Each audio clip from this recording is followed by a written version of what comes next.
الحمد لله الحمد لله كفى وسلام على من لا نبي بعده وعلى آله وأصحابه أجمعين فأعوذ بالله من الشيطان الرجيم بسم الله الرحمن الرحيم القرآن المجيد بل عجبوا أن جاءهم منذر منهم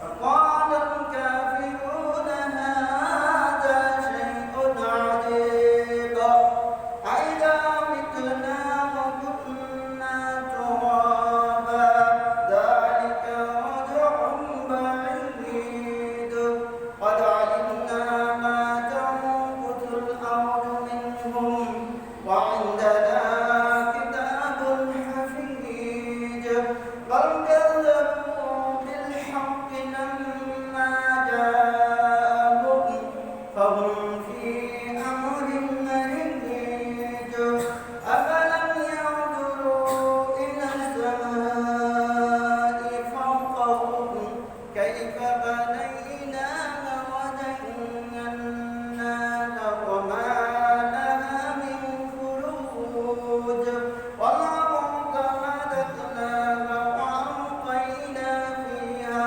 رواسي وأنبتنا فيها من كل زوج بهيج تبصرة وذكرى لكل عبد منيب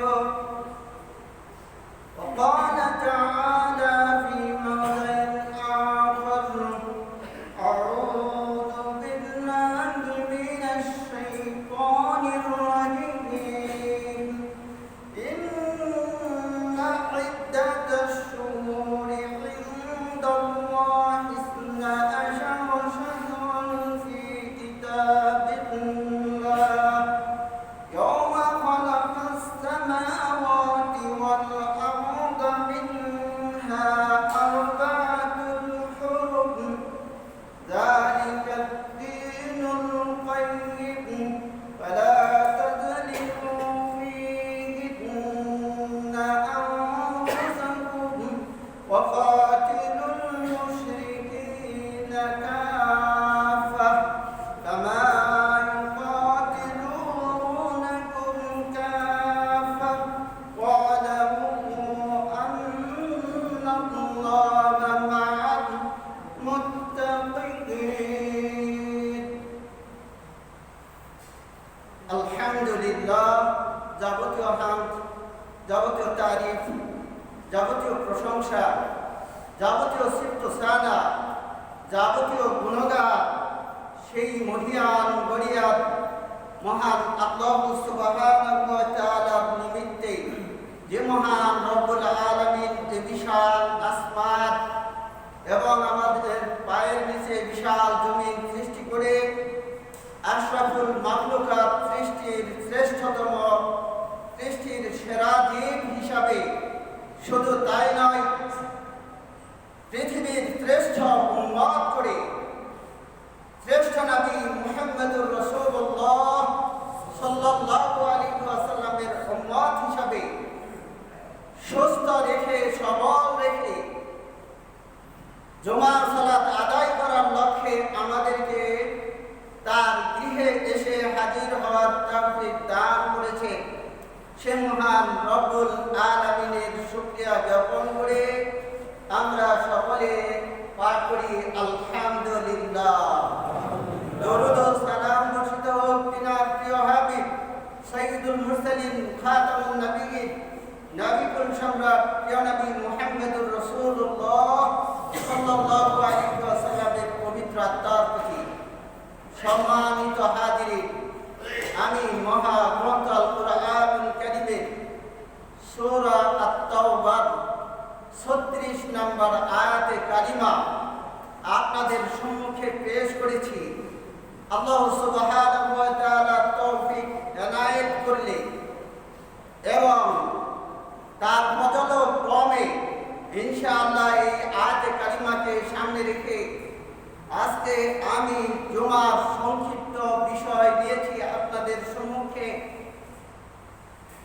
বদরের যুদ্ধের দিন, বদরের যুদ্ধের পরবর্তী সময়ে মক্কার সম্মিলিত বাহিনী তথা মুশরিক, ইয়াহুদি এবং মুনাফিকদের মুখ থেকে মুসলমানদের প্রতিশোধ গ্রহণের প্রতিধ্বনি সম্পর্কে তারা যে বিষয়টি উচ্চারণ করেছিলেন, যেই বিষয়টি আজকের এই পবিত্রতম মাস, যে মাসটি অত্যন্ত মহিমান্বিত গুরুত্বপূর্ণ একটি মাস, যে মাসে খুতবা দেওয়ার জন্য দাঁড়িয়েছি, এই মাসটি সম্পর্কে স্বয়ং আল্লাহ রাব্বুল আলামিনের ঘোষণা রয়েছে। দিনী ভাইয়ের আমার, এই মহিমান্বিত মাসের সাথে কিছু ঘটনা, কিছু স্মৃতি বিজড়িত রয়েছে। তা এই মক্কার কাফির কুরাইশ এবং ইহুদি এবং মুনাফিকদের মুখ থেকে বদর যুদ্ধের পরাজয়ের গ্লানি মোচন করার জন্য তারা মুখ থেকে উচ্চারণ করেছিল, সেই বিষয়টি আমি আপনাদের সম্মুখে চয়ন করেছি। তা হলো, পেতে হবে এমন দিন, পেতে হবে এমন দিন। ওই কুরাইশরা মুসলমানদেরকে লক্ষ্য করে বলেছিল, পেতে হবে এমন দিন, যেদিন হবে সমুজ্জ্বল, শুনতে পাবো বিলাপ ধ্বনি, দেখবো চোখে জল। এই ছিল তাদের ঘোষণা। দিনী ভাইয়ের আমার, শুরুতেই বলেছি, আমি সূরা তাওবার 36 নম্বর যে আয়াতখানা পাঠ করেছি, আপনারা হয়তোবা যারা জানেন কোরআনুল কারীমের অর্থগুলো, তারা অবশ্যই বুঝতে পেরেছেন। আল্লাহ সুবহানাহু ওয়া তাআলা এই আয়াতে কারিমায় সেই মাসগুলোর প্রতি ইঙ্গিত করেছেন, যে মাসগুলো ইসলামে অত্যন্ত গুরুত্বপূর্ণ। আল্লাহ রাব্বুল আলামিন এই আসমান এবং জমিন সৃষ্টি করার শুরু লগ্ন থেকেই মাসের গণনা তার কিতাবে সংরক্ষিত রেখেছেন। আল্লাহ সুবহানাহু ওয়া তাআলা বলেন, ইন্না ইদ্দাতাশ শুহুরি ইনদাল্লাহ, ইন্না নিশ্চয়, ইদ্দাতাশ শুহুর মাসসমূহের গণনা, মাসসমূহের সংখ্যা,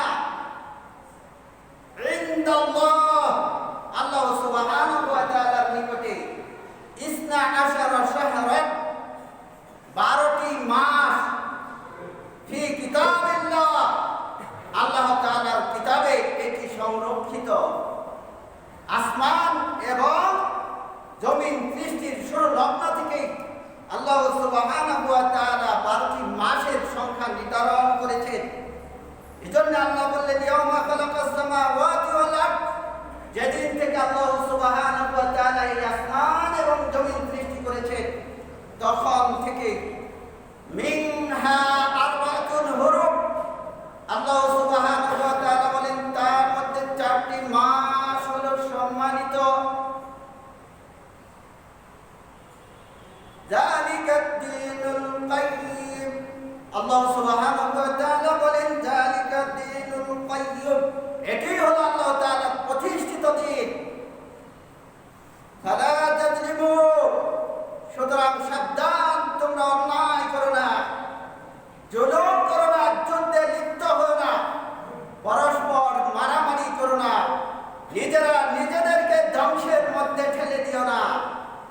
আল্লাহ সুবহানাহু ওয়া তাআলা এভাবে বললেন, ফালা তাজলিমু ফীহিন্না, এই মাসগুলোতে তোমরা নিজেদেরকে, আনফুসাকুম, নিজেদের নফসকে ধ্বংসের মধ্যে ঠেলে দিও না। ওয়াকাতিলুল মুশরিকিনা কাফা, আল্লাহ বললেন, ওয়াকাতিলুল মুশরিকিন, তোমরা মুশরিকদের সাথে জিহাদ করো, লড়াই করো, যুদ্ধ করো। কাফা, সম্মিলিতভাবে সমস্ত মুসলিম একত্রিত হয়ে কাফেরদের বিরুদ্ধে লড়াই করো। কামা ইউকাতিলুনাকুম কাফা, যেমন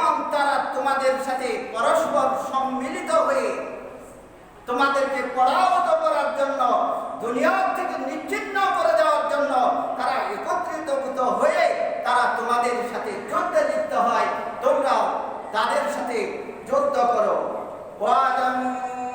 এবং জেনে রাখো ইন্নাল্লাহা মা'আল মুত্তাকিন, আল্লাহ বললেন ইন্নাল্লাহা, নিশ্চয় আল্লাহ, মা'আল মুত্তাকিন, আল্লাহ মুত্তাকিদের সাথে রয়েছে।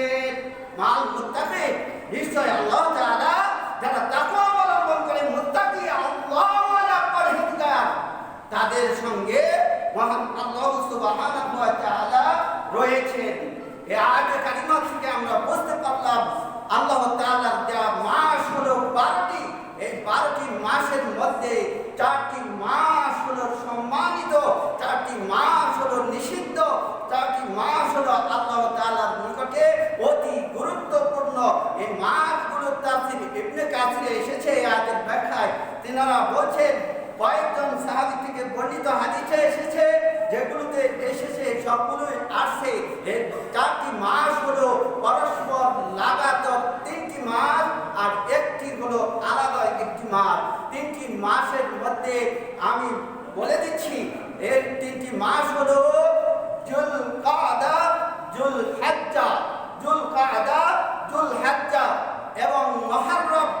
এরপরে আরেকটি মাস রয়েছে রজব। এই 4টি মাস আল্লাহ সুবহানাহু ওয়া তাআলা কুরআনুল কারীমে সম্মানিত ঘোষণা করেছেন। এই মাসগুলোতে যুদ্ধ বিগ্রহ নিষিদ্ধ, আর এই যুদ্ধ বিগ্রহ, হানাহানি, মারামারি, কাটাকাটি এগুলো সম্পূর্ণ আল্লাহ সুবহানাহু ওয়া তাআলা এই মাসগুলোতে নিষিদ্ধ করে দিয়েছেন। এগুলো মক্কার কুরাইশরাও জানতো। বিশ্বনবী সাল্লাল্লাহু আলাইহি ওয়াসাল্লামের আগমনের পূর্বে মক্কার কাফেররাও এই মাসগুলোতে যুদ্ধ বিগ্রহ থেকে বিরত থাকতো। তারাও এইগুলোতে কোনো ধরনের মারামারি, কোনো ধরনের হিংসা, বিদ্বেষ এগুলো তারা পোষণ করতো না। এই মাসগুলোতে তারা সম্পূর্ণ এই মাসগুলোকে সম্মান দিয়ে চলতো। দিনী ভাইরা আমার, আসুন আমরা দাঁড়িয়েছি সেই মুহররম মাস। এই মুহররম মাস আরবি বৎসরের প্রথম মাস। এ মাসের গুরুত্ব, ফজিলত, এ মাসে আমাদের কিছু করণীয় আছে, সেগুলো সব বলে শেষ করা যাবে না। আমি সংক্ষেপে কিছু কথা আপনাদের সম্মুখে তুলে ধরতে চাই। ইনশাআল্লাহ আল্লাহ তৌফিক দিলে সেই কথাগুলো তুলে ধরার চেষ্টা করব। এই মাসে অনেক ঘটনা ঘটে গিয়েছে। ইসলামের ইতিহাস সাক্ষ্য দেয়, পৃথিবীর সৃষ্টির পর থেকে এই মুহররম মাসকে কেন্দ্র করে যে ঘটনাগুলো ঘটেছে, অনেক ইতিহাস তার মধ্যে রয়েছে, যার গুরুত্বপূর্ণ দিকগুলো আজকে ইনশাআল্লাহ আলোচনা করতে যাব। আর এই ঘটনাবলীর তাৎপর্য এবং মহত্ব থেকে আমরা শিক্ষা নিব যে আসলে আমাদের জন্য এই মাসটিতে কি করণীয় রয়েছে। আসুন দিনী ভাইরা, ইসলাম আসলো, ইসলামের শুরু লগ্ন থেকে মক্কার মুশরিক, ইহুদি এবং মুনাফিক, এই 3টি শ্রেণী ইসলামকে পৃথিবীর বুক থেকে মুসলমান করে দেওয়ার জন্য ওতপ্রোত হয়ে লেগেছিল। সেজন্যই আজকে আমার বিষয়ের 1 নম্বর পয়েন্ট, মুশরিক, ইহুদিরা ও মুনাফিকরা মুসলমানদের জাত শত্রু। এ সম্পর্কে আল্লাহ সুবহানাহু ওয়া তাআলা তার মহাগ্রন্থ কুরআনুল কারীমের মধ্যে ঘোষণা করেন, লা তাজিদান্না আশাদ্দান নাস, লা তাজিদান্না, অবশ্যই তুমি দেখতে পাবে, আশাদ্দান নাস, মানুষদের মাঝে, আদাওয়াতান, শত্রুতা পোষণকারী। এর আগে তুমি অবশ্যই মানুষদের মধ্যে দেখতে পাবে ওই সমস্ত লোকেরা যারা অধিক হারে শত্রুতা পোষণ করে, লিল্লাযীনা আমানু, যারা ঈমান এনেছে তাদের সাথে, যারা ঈমান আনয়ন করেছে তাদের সাথে সবচেয়ে বেশি শত্রুতা পোষণ করে, তাদেরকে তুমি দেখতে পাবে।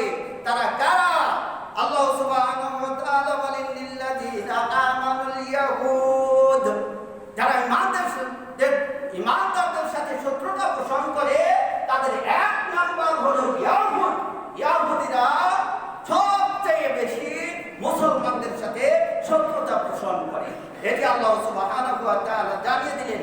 ওয়াল্লাযীনা আশরাকু, আল্লাহ সুবহানাহু ওয়া তাআলা আরো বলে, আর যারা মুশরিক তারা মুমিনদের সাথে শত্রুতা পোষণ করে। তাহলে দুটি শ্রেণীর কথা আল্লাহ সুবহানাহু ওয়া তাআলা বললেন, এক ইহুদি, দুই মুশরিক, অর্থাৎ মক্কার কুরাইশরা যারা অগ্নি পূজায় নিমজ্জিত ছিল আর যারা চন্দ্র পূজায় সূর্য পূজায় নিমজ্জিত ছিল, সেই সমস্ত মুশরিকরা মুসলমানদের সাথে সবচেয়ে বেশি শত্রুতা পোষণকারী। এটি হলো সূরাতুল মাইদা ৮২ নম্বর আয়াত। আসুন আরেকটি দলের কথা আল্লাহ সুবহানাহু ওয়া তাআলা উল্লেখ করলেন। তারা কারা আমরা জেনে নেই। আরেকটি দল হলো মুনাফিক। এই মুনাফিকেরা আল্লাহ তাআলা তাদের সম্পর্কে বলে দিয়েছেন, এরা মুসলমানদের জাত শত্রু, এরা মুসলমানদের সাথে সব সময় শত্রুতা পোষণ করে আছে। মুখে মুসলিম স্বীকার করে, মুখে মুসলিম দাবি করে, মুখে বলে আমি মুসলিম, অথচ কাজে কর্মে সম্পূর্ণ মুশরিক। এই সমস্ত মুনাফিকদের কথা আল্লাহ সুবহানাহু ওয়া তাআলা বললেন, এরা মুসলমানদের জাত শত্রু। মনে রাখবেন আল্লাহ তাআলা বলেন, আল মুনাফিকুনা ওয়াল মুনাফিকাত, মুনাফিক পুরুষ এবং মুনাফিক নারী। আল্লাহ বললেন মুনাফিক পুরুষ এবং মুনাফিক নারী বাযুহুম মিন বায, তারা একে অপরের অংশ, তারা একে অপরের অংশ। ইয়ামুরুনা বিল মুনকার, তারা সব সময় অসৎ কাজের নির্দেশ প্রদান করে। মুনাফিকদের কাজ আল্লাহ বলে দিলেন, এরা মুসলমানদের জাত শত্রু। এদের কাজ হলো মানুষদের মাঝে অসৎ কার্যাবলীর প্রচলন করা। এরপরে আল্লাহ বললেন, ওয়ায়ানহাউনা আনিল মা'রুফ, তাদের দ্বিতীয় নাম্বার কাজ হলো দুনিয়াতে যত ভালো কাজ সম্পাদন করা হয় সেই ভালো কাজের বিরোধিতা করা। ভালো কাজ যত হবে সেই ভালো কাজের বিরোধিতা করা, তার থেকে প্রতিহত করা, তার থেকে বারণ করা, এটি হলো মুনাফিকদের কাজ। ওয়ায়াবযুনা আইদিয়াহুম, এবং তারা তাদের ভালো কর্ম যাতে না হয়, ভালো কর্ম হতে না দেওয়ার জন্য তারা তাদের হাতকে গুটিয়ে রাখে। ইয়াবযুনা আইদিয়াহুম, এবং তাদের হাতকে সংবরণ করে নেয় ভালো কাজ করার থেকে, ভালো কাজ করা থেকে তাদের হাতকে মুষ্টিবদ্ধ করে নেয়। আল্লাহ সুবহানাহু ওয়া তাআলা বললেন, নাসুল্লাহ ফানাসিয়াহুম, তারা আল্লাহকে ভুলে যায় দুনিয়ার দিনে, দুনিয়ার জগতে, পৃথিবীর জগতে ওই মুনাফিকরা আল্লাহকে ভুলে গিয়েছে। এবার আল্লাহ বলেন, ফানাসিয়াহুম, কিয়ামত দিবসে আমি আল্লাহ তাদেরকে ভুলে যাব, ওই মুশরিকদেরকে আমি আল্লাহ ভুলে যাব, মুনাফিকদেরকে আমি আল্লাহ ভুলে যাব। আল্লাহ বললেন, ইন্নাল মুনাফিকিনা হুমুল ফাসিকুন। এরপর আল্লাহ বললেন, ইন্নাল মুনাফিকিন, জেনে রাখো নিশ্চয় মুনাফিকরা হুমুল ফাসিকুন, তারা ফাসিক, তারা নিকৃষ্ট, তারা জালিম। এই কথাগুলো আল্লাহ তাআলা আয়াতে উল্লেখ করলেন। এটি সূরা তাওবা ৬৭ নম্বর আয়াত। তাহলে আমরা তিনটি শ্রেণী দেখতে পেলাম মুসলমানদের জাত শত্রু। এক নম্বর ইহুদি, দুই নম্বর মুশরিক, তিন নম্বর হলো মুনাফিক। প্রিয় হাজরিন, আমি আমার আসল জায়গাতে আসার আগে বলছি, কাফির মুনাফিকদের বিরুদ্ধে নবী সাল্লাল্লাহু আলাইহি ওয়াসাল্লামকে আল্লাহ রাব্বুল আলামিন জিহাদের নির্দেশ দিয়েছিলেন যে এই মুনাফিকদের থেকে তুমি সতর্ক থাকবে, ইহুদিদের থেকে তুমি সতর্ক থাকবে, এবং তুমি মুশরিকদের থেকে সতর্ক থাকবে, এবং তাদের সাথে তুমি যুদ্ধ করবে যতক্ষণ পর্যন্ত পৃথিবীতে তুমি শান্তি প্রতিষ্ঠা করতে না পারো। এজন্য আল্লাহ সুবহানাহু ওয়া তাআলা নবীকে সম্বোধন করে বললেন, ইয়া আইয়ুহান নবী, ইয়া আইয়ুহান নবী, হে নবী, জাহিদিল কুফার, তুমি কাফেরদের সাথে যুদ্ধ করো, ওয়াল মুনাফিকিন, এবং মুনাফিকদের সাথে তুমি যুদ্ধ করো, ওয়াগলুজ আলাইহিম, এবং তুমি তাদের সাথে কঠোরতা অবলম্বন করবে। ওয়া ওয়াকুম জাহান্নাম, তাদের আবাসস্থল জেনে রাখা উচিত, তাদের আবাসস্থল হলো জাহান্নাম। ওয়া বিসাল মাসির,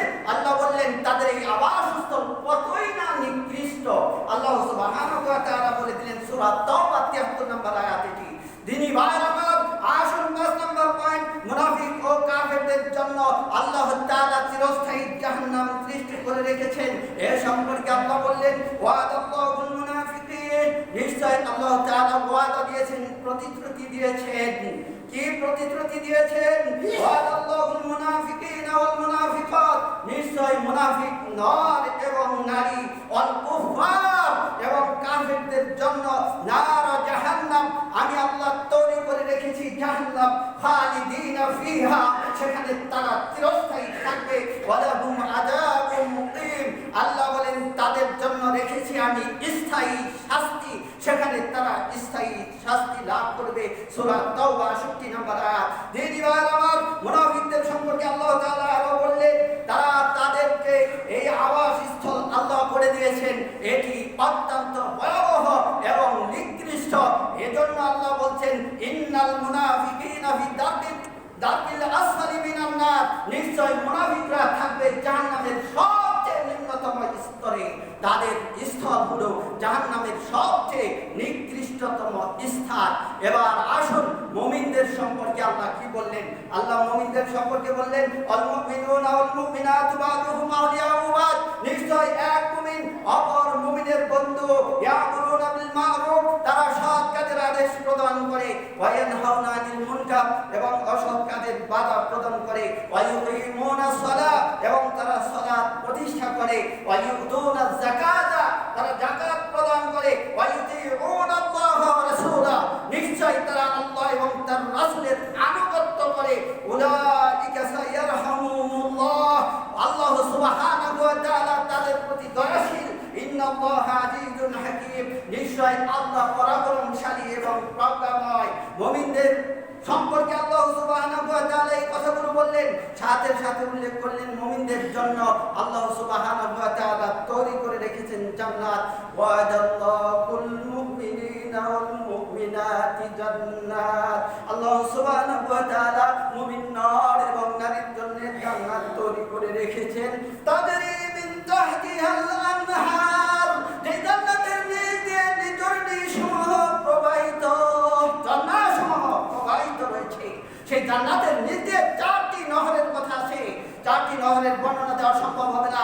দিনী ভাইরা আমার, শুধু বলে যায় আল্লাহ সুবহানাহু ওয়া তাআলা এমন জান্নাত তৈরি করে রেখেছেন, পৃথিবীর কোন চোখ নাই যা দেখছে কোনদিন, এমন কোন অন্তর নাই যা শুনছে কোনদিন, শুনেও দেখে নাই, চোখেও দেখে নাই, এমন জান্নাত আল্লাহ সুবহানাহু ওয়া তাআলা মুমিনদের জন্য তৈরি করে রেখেছেন। দিনী ভাইরা আমার, আল্লাহ সুবহানাহু ওয়া তাআলা বললেন খালিদিনা ফিহা, তথায় তারা মুমিনেরা চিরস্থায়ী থাকবে। ওয়া মাসাকিনা তাইয়্যিবাতান, এবং তাদের জন্য রয়েছে পবিত্রতম আবাসস্থল।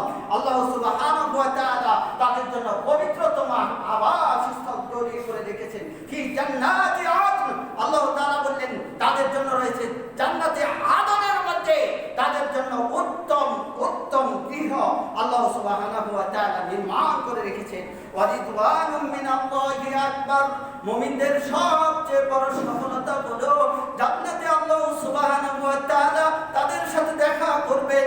তাদের সন্তুষ্টি আল্লাহর প্রতি তাদের যে সন্তুষ্টি, আল্লাহ সুবহানাহু ওয়া তাআলার সন্তুষ্টি হলো সবচেয়ে মুমিনদের বড় নিয়ামত। এটি হলো আল্লাহ তাআলার বড় নিয়ামত। ওয়া রিদওয়ানুম মিনাল্লাহি আকবার, যালিকা হুয়াল ফাওজুল আযীম, আল্লাহ বললেন এটি হলো মুমিনদের জন্য সবচেয়ে বড় সফলতা। সূরা তাওবার ৭২ নম্বর আয়াত। আসুন দিনী ভাইরা আমার, আসছে এই মুহররম মাসে, খুতবার সময় সংক্ষিপ্ত হয়ে আসছে। বিপর্যয় ইসলামের শুরু হয়েছে কখন, কিভাবে শুরু হয়েছে আপনারা আমরা সকলেই অবগত আছি। মুসলিমদের মধ্যে বিপদ সংকেত সৃষ্টি হয় আলী রাদিয়াল্লাহু তাআলা আনহুর খেলাফতের সময় থেকে। আলী রাদিয়াল্লাহু তাআলা আনহু 12টি বছর খেলাফতে ছিলেন, তার 6টি বছর ভালোভাবে কেটেছিল। পরবর্তী 6টি বছরে এসেই আলী রাদিয়াল্লাহু তাআলা আনহুর সময় থেকে ইসলামের বিপর্যয় শুরু হয় বাড়াবাড়ি, শুরু হয় হানাহানি, শুরু হয় কাটাকাটি। প্রথম শুরু হয় মুসলিমের মধ্যে দ্বন্দ্ব, আর এই দ্বন্দ্ব লাগিয়ে দিয়েছিল চির পরাজিত শত্রু ওই ইহুদিরা, ওই মুশরিকরা আর ওই মুনাফিকরা। এই 3টি গোষ্ঠী মুসলমানদেরকে পৃথিবীর থেকে বিদায় করার জন্য সর্বপ্রথম আলী রাদিয়াল্লাহু তাআলা আনহু এবং মুআবিয়া রাদিয়াল্লাহু তাআলা আনহুর মাঝে দ্বন্দ্ব তৈরি করে দিয়ে তারা আসতেছিল তাদের সেই প্রথম কথাটি আমি এসেছি, যে কথাটি তারা বলেছিল আসবে এমন দিন যেদিনে তারা প্রতিশোধ গ্রহণ করতে পারবে, তাদের সেই খেল তামাশার দিনগুলো হলো এই মুআবিয়া রাদিয়াল্লাহু তাআলা আনহুর সাথে এইটি যুদ্ধ শুরু হয়েছিল, সিফিনের যুদ্ধ। এই সিফিনের যুদ্ধে আলী রাদিয়াল্লাহু তাআলা আনহু মুআবিয়ার উপরে যখন বিজয় হয়ে আসলেন, এ পর্যায়ে মুআবিয়া রাদিয়াল্লাহু তাআলা আনহু যুদ্ধের সমাপ্তি অর্থাৎ যুদ্ধের তারা মীমাংসা চেয়ে আলী রাদিয়াল্লাহু তাআলা আনহুর কাছে প্রস্তাব পাঠালে আলী রাদিয়াল্লাহু তাআলা আনহু সম্মত হন এবং তার অধিকাংশ সেনাবাহিনী একমত পোষণ করে সেদিন যুদ্ধ বিরতির ঘোষণা দেয়। এ পর্যায়ে আলী রাদিয়াল্লাহু তাআলা আনহুর অধিক ভক্ত, আলী রাদিয়াল্লাহু তাআলা আনহুর অধিক প্রেমিক, আলী রাদিয়াল্লাহু তাআলা আনহুকে বেশি শ্রদ্ধাকারী একটি দল সেই সিফিনের যুদ্ধের দিন তাদের সংখ্যা প্রায় 12,000 আলী রাদিয়াল্লাহু তাআলা আনহুর দল ত্যাগ করে, মুসলিমদের দল ত্যাগ করে, মুসলমানদের দল ত্যাগ করে তারা বের হয়ে যায়। আব্দুল্লাহ ইবনে ওহাব এর নেতৃত্বে তারা নতুন দল গঠন করে। এই দলটির নাম হলো খারিজি। আর এই খারিজিরাই পরবর্তীকালে শিয়া নাম ধারণ করে। আজকের এই মহরম মাসে আমরা যে বিষয়গুলো দেখতে পাই সে বিষয়গুলোর মধ্যে রয়েছে মুসলমানরা প্রথমত দুটি দলে বিভক্ত হয়ে যায়। এক দল হলো সুন্নি, আরেক দল হলো শিয়া। আর এই শিয়ারা হলো আলী রাদিয়াল্লাহু তাআলা আনহুর অধিক প্রেমী। তারা আলী রাদিয়াল্লাহু তাআলা আনহুকে সবচেয়ে বেশি ভক্ত হয়ে তারা অন্যান্য সাহাবীদেরকে গালি পর্যন্ত দিয়েছে, মুরতাদ বলেছে। আবু বকর রাদিয়াল্লাহু তাআলা আনহুর মতো সাহাবী, ওমর রাদিয়াল্লাহু তাআলা আনহুর মতো সাহাবী এবং উসমান রাদিয়াল্লাহু তাআলা আনহুর মতো সাহাবীকে তারা কাফির পর্যন্ত ফতোয়া দিয়েছে। এই হলো সেই শিয়া, যেই শিয়ারা আজকের এই মুহররম মাসে এসে যা করে আপনারা তা দেখতে পাবেন। আমি শুধু কিছু কথা আপনাদেরকে তুলে ধরতেছি। আলী রাদিয়াল্লাহু তাআলা আনহুর এই পক্ষ থেকে যে 12,000 সৈন্য বের হয়ে গেল, এরাই হলো শিয়া, এরাই হলো খারিজি, এরাই হলো দল থেকে, এরাই হলো সুন্নাত এর অনুসারী থেকে সরে দিয়ে তারা নতুন যে দল গঠন করে, এরা হলো শিয়া। আর এই শিয়াদের কাছে এই মুহররম মাসটাকে যতটুকু আল্লাহ সম্মান দিয়েছেন তার থেকে বেশি মহব্বত দেখাতে গিয়ে তারা সুন্নাত থেকে সরে পড়েছে। যিনি ভাইয়ের আমার 10ই মুহররম, এই 10ই মুহররম মুহররম মাস শুরু হয়েছে আজকে সম্ভবত মুহররমের 3 তারিখ। আমাদের এই ইতিহাস সাক্ষ্য দেয় 10ই মুহররম এক ঐতিহাসিক দিন। এই দিনে আল্লাহ সুবহানাহু ওয়া তাআলা মুসা আলাইহিস সালাতু ওয়াস সালামকে নীল নদে ফিরআউনের কবল থেকে আল্লাহ সুবহানাহু ওয়া তাআলা মুক্তি দিয়ে নীল নদ পার করিয়ে দিয়েছিলেন। এই গুরুত্বপূর্ণ দিন হলো 10ই মুহররম। এই 10ই মুহররমকে কেন্দ্র করে অনেক ঘটনা ঘটে গিয়েছে, ইতিহাস সাক্ষ্য রয়েছে। আদম আলাইহিস সালাতু ওয়াস সালামের সৃষ্টি, আদম আলাইহিস সালাতু ওয়াস সালামকে পৃথিবীতে প্রেরণ, আদম আলাইহিস সালাতু ওয়াস সালামকে জান্নাতে রাখা, জান্নাত থেকে বহিষ্কার করা এবং নূহ আলাইহিস সালাতু ওয়াস সালাম যেদিন প্লাবন হয় পৃথিবীতে, সেই দিনটিও ছিল এই মুহররমের 10 তারিখ। তিনি আমার এই 10ই মুহররমকে কেন্দ্র করে বহু ঘটনা ঘটে গিয়েছে। ইসলামের সবচেয়ে বড় ঘটনা যেটিকে কেন্দ্র করে শিয়ারা সবচেয়ে বেশি উম্মাদ হয়ে থাকে সেটি হলো 10ই মুহররম। ইমাম হুসাইন রাদিয়াল্লাহু তাআলা আনহু কারবালার প্রান্তরে তার নির্মম শাহাদাতের ঘটনা ঘটেছিল এই 10ই মুহররমকে কেন্দ্র করে। এই 10ই মুহররমে ঘটেছিল ইসলামের এক গুরুত্বপূর্ণ ঘটনা, যেটি চক্রান্ত ছিল ইহুদিদের, যেটি চক্রান্ত ছিল ওই মুশরিকদের, যেটি চক্রান্ত ছিল এই মুনাফিকদের। এরাই সংগঠিত করিয়েছিল মুসলমানের মাঝে দ্বন্দ্ব বাজিয়ে দিয়ে মুআবিয়ার পুত্র ইয়াজিদ এবং মুহাম্মদ সাল্লাল্লাহু আলাইহি সাল্লামের দরিদ্র নাতি ইমাম হুসাইন রাদিয়াল্লাহু তাআলা আনহুর মাঝে যুদ্ধ বাজিয়ে দিয়ে তারা খিলখিল করে হেসেছিল। দিনী ভাইয়ের আমার, আর সেই দিনটিও পর্যায়ক্রমে ঘটেছিল হিজরি 61 সনের 10ই মুহররম, যে ঘটনাটি ঘটেছিল, দিন ভাইয়ের আমার, এই ঘটনা বহুল এই দিন 10ই মুহররম খুতবার সময় সে আপনাদের শুধু বলে যায় এই 10ই মুহররমকে কেন্দ্র করে শিয়ারা যা করে এইগুলো সম্পূর্ণ হারাম বিদআত, এগুলো সম্পূর্ণ নাজাত, কোনো ক্রমেই পবিত্র নয়। শিয়ারা 1 নাম্বার যে কাজগুলো করে, তাদের 1 নাম্বার মুসলমানদের প্রতি তাদের আকীদা বিশ্বাস চরম ভ্রান্ত, অর্থাৎ তারা মুসলমানদেরকে গালি দেয় কাফের বলে। সুতরাং সুন্নি মুসলমানদেরকে তারা গালি দেয় কাফের বলে, তাদের এই আকীদা সম্পূর্ণ ভ্রান্ত। এজন্যই সুন্নি মুসলিমদের কাছে শিয়ারা প্রকৃত মুসলমান নন। তাদের 1 নাম্বার কাজ, তারা এই 10ই অর্থাৎ মুহররম মাসের শুরু হলে 1 তারিখ থেকে নিয়ে 10 তারিখ পর্যন্ত তারা তাজিয়া মিছিলগুলো বের করে। আর তাজিয়া মিছিল সম্পূর্ণই নিষিদ্ধ। তাদের করণীয় কাজগুলোর মধ্যে রয়েছে 2 নম্বর কাজ, তারা বুক চাপড়ায়, গাল চাপড়ায়, পিঠ চাপড়ায়। আল্লাহ রাসূল সাল্লাল্লাহু আলাইহি ওয়াসাল্লাম ওই সমস্ত লোকদের সম্পর্কে বললেন লাইসা মিন্না, ওয়া আল্লাহ সুবহানাহু ওয়া তাআলা বললেন, আল্লাহর নবী বললেন লাইসা মিন্না মান লাকামাল খুদুদা ওয়া শাকাল জুবা ওয়া দা'a বিদা'আল জাহিলিয়া। আল্লাহ রাসূল সাল্লাল্লাহু আলাইহি ওয়াসাল্লাম বললেন, ওরা মুশরিক, ওরা ওই সমস্ত লোক, ওরা আমার উম্মতের অন্তর্ভুক্ত না। কিয়ামতের দিন আমার শাফাত তারা পাবে না। মান লাকামাল খুদুদা, তারা তাদের গালকে চাপড়ায়, ওয়া শাকাল জুবা, বুকে ছিন্ন ভিন্ন করে, এমন তারা দুঃখ বেদনা দেখায়। অর্থাৎ তারা এমন কাজ করে, তারা দুঃখ বেদনায় তারা ফেটে পড়ে, এমন দেখায়, এবং তারা চিৎকার করে গন্ধন করে। জাহিলিয়াতের যুগে যখন কেউ মুসিবতে পড়ে যেত, বিপদে পড়ে যেত, তারা যেরকম চিৎকার করে কান্নায় ফেটে পড়তো, ওই সমস্ত লোক তারাই যারা আলীর প্রতি ভক্ত দেখিয়ে, আহলে বাইত বলে হুসাইনের প্রতি অতি ভক্তি দেখিয়ে তারা নিজেদের গাল চাপড়ায় এবং বক্ষ ছেদন করে, ওই সমস্ত লোক আমার উম্মত নয়, বরং তারা কিয়ামতের দিন আমার সুপারিশ পাবে না।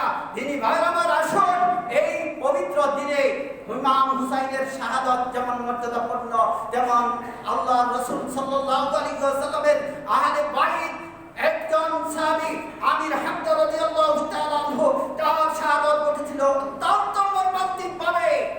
আপনারা জানেন ইসলামের ইতিহাস, বুখারী সহ, মুসলিম সহ, সিরাজাত্তার সবগুলো কিতাবে হামজা রাদিয়াল্লাহু তাআলা আনহুর শাহাদাতের ঘটনাগুলো এসেছে।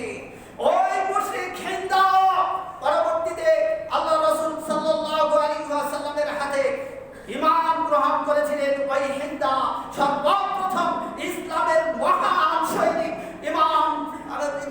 সৈনিক হামজা রাদিয়াল্লাহু তাআলা আনহুকে উহুদের প্রান্তরে তার দাস দ্বারা, অর্থাৎ ওহশীর মাধ্যমে ইসলামের মহান সৈনিক হামজা রাদিয়াল্লাহু তাআলা আনহুকে অত্যন্ত নির্মমভাবে হত্যা করেছিলেন। কিন্তু সেই আহলে বাইতের প্রতি ওই শিয়াদের কোনো সহমর্মিতা নেই, তাদের প্রতি কোনো ভালোবাসা নেই। ভালোবাসা শুধু একজনের প্রতি দেখায়, সেটা ইমাম হুসাইন রাদিয়াল্লাহু তাআলা আনহু। দিনবার আমার বিশ্বনবী সাল্লাল্লাহু আলাইহি ওয়াসাল্লাম বলছেন, হাসানু মিন্নি ওয়াল হুসাইনু মিন্নি, হাসান আমার থেকে, হুসাইন আমার থেকে। যে ব্যক্তি হাসান এবং হুসাইনকে ভালোবাসবে, কিয়ামতের দিন তারা আমার সাথে জান্নাতে প্রবেশ করবে। আর যারা হাসান হুসাইনের প্রতি শত্রুতা পোষণ করবে, কিয়ামতের দিন তারা আমার শত্রু হয়ে জাহান্নামে প্রবেশ করবে। হাসান হুসাইনের প্রতি সুন্নি মুসলিম আমরা যারা আছি, আমরাও ভালোবাসা দেখাই, কিন্তু ওই শিয়াদের মতো ভালোবাসা নয়, অন্ধ ভালোবাসা নয়। অন্ধ ভালোবাসা আমরা দেখাতে পারি না। অন্ধ ভালোবাসা দেখাতে গিয়ে তারা দিন থেকে ছিটকে পড়েছে। আসুন দিনবার আমার, আমাদের এই দিনে করণীয় রয়েছে, ইমাম হুসাইনের প্রতি যদি ভালোবাসা দেখান, তাহলে আমাদের যে করণীয় কাজগুলো তা হচ্ছে ভালোবাসা দেখাতে হলে সবচেয়ে উত্তম ভালোবাসা হলো আল্লাহর সান্নিধ্য লাভ করা। আল্লাহর সান্নিধ্য লাভ করা যায় সেটি হলো সিয়ামের মাধ্যমে। আর বিশ্বনবীর যে পৃথিবীর বুকে আল্লাহকে বেশি ভালোবাসা আর কেউ বাসতেন না, যিনি সবচেয়ে বেশি ভালোবাসতেন তিনি হলেন মুহাম্মদ সাল্লাল্লাহু আলাইহি ওয়াসাল্লাম। আর মুহাম্মদ সাল্লাল্লাহু আলাইহি ওয়াসাল্লাম আশুরার 10ম দিনে আল্লাহর নবী সবচেয়ে ভালোবাসা প্রদর্শন করেছেন সিয়াম রেখে। আল্লাহ রাসূল সাল্লাল্লাহু আলাইহি ওয়াসাল্লাম ইবনে আব্বাস থেকে বর্ণনায় রয়েছে, বুখারীর হাদিস, ফাসাবা মুসা শুকরান লিল্লাহ। আল্লাহ সুবহানাহু ওয়া তাআলার নবী মুসা আলাইহিস সালাতু ওয়াস সালামের দেশ মিশর গেলেন, যে দেখলেন তারা সেখানে সিয়াম রাখছে। আল্লাহ রাসূল সাল্লাল্লাহু আলাইহি ওয়াসাল্লাম দেখে বললেন, এটি কি, তোমরা কেন সিয়াম পালন করছো? আল্লাহ রাসূল সাল্লাল্লাহু আলাইহি ওয়াসাল্লামকে তারা জানালো, ফাসামা মুসা শুকরান লিল্লাহ। আল্লাহ তাআলা মুসাকে মহা বিপদ থেকে, ফিরআউনের কবল থেকে নাজাত দিয়েছিল, সেজন্য আমরা সিয়াম পালন করছি। আল্লাহ সুবহানাহু ওয়া তাআলা নবী বলেন, ফাকালা আনা আওলা বিমুসা মিনহুম, আমি মুসার পক্ষে সবচেয়ে বেশি নিকটবর্তী, সুতরাং আমিও সিয়াম পালন করব। ফাসাবাহু রাসূল সাল্লাল্লাহু আলাইহি ওয়াসাল্লাম তখন থেকে আশুরার সিয়াম পালন করতেন। ও আমারা বিসিয়ামিহি, এবং তিনি সিয়াম পালনের নির্দেশ দিয়েছেন। অপর একটি হাদিস রয়েছে, রাসূল সাল্লাল্লাহু আলাইহি ওয়াসাল্লাম 9 এবং 9 তারিখে পরবর্তী বছর বেঁচে থাকলে তিনি 9 তারিখেও সিয়াম পালন করতেন। এটি এই কারণে যে ইহুদিদের বিরোধিতা করার জন্য। দিনী ভাইরা আমার, আসুন আমরা যদি ভালোবাসায় দেখাই, তাহলে যেন আল্লাহ রাসূলের দেখানো সুন্নাত তরিকায় সিয়াম রেখে বেশি বেশি করে সিয়াম পালন করে, এবং বিশেষ করে এই আশুরা 10 তারিখে এবং এই 9 তারিখে সিয়াম পালন করে আমরা ভালোবাসা প্রদর্শন করি, এবং ইমাম হুসাইন সহ যত মুসলিম মিল্লাতের গুরুত্বপূর্ণ ব্যক্তিরা শাহাদাত বরণ করেছেন এবং মৃত্যুবরণ করেছেন, দুনিয়া থেকে বিদায় নিয়েছেন, তাদের জন্য আমরা খাস করে এই দিনগুলোতে বেশি বেশি করে দোয়া করি, তাহলেই তাদের প্রতি ভালোবাসা প্রকাশ পাবে। এই গাল চাপিয়ে এভাবেই তাজিয়া মিছিল করে তাদের জন্য ভালোবাসা প্রদর্শন করা মোটেও সুন্নাত নয়।